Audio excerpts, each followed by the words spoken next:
বন্ধুরা কেমন আছে? আশা করি ভালো আছো। আপনাদের জন্য আর একটা ভিডিও নিয়ে চলে আসি। দেখো আমার নাইট ডিউটি আর কাম মিলেছে স্লোপ কাটিং। দেখো আপনাদেরকে দেখাচ্ছি এবারে স্লোপ কাটিং কেন ভাবে স্লোপটা কাটছি। দেখো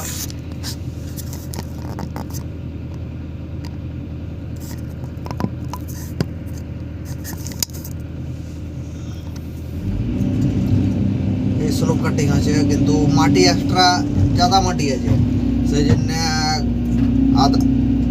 মাটি রাফ কাটিং করে গাড়িতে লোড করে দিয়েছি, তারপরে স্লোপ মিলাইছি। দেখো গাড়ি একটা লাগিয়ে আছে,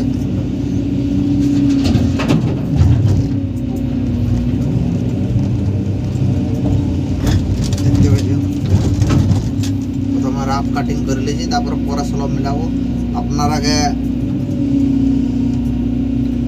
দেখে বলবে স্লোপটা কাটিং কেমন হয়েছে।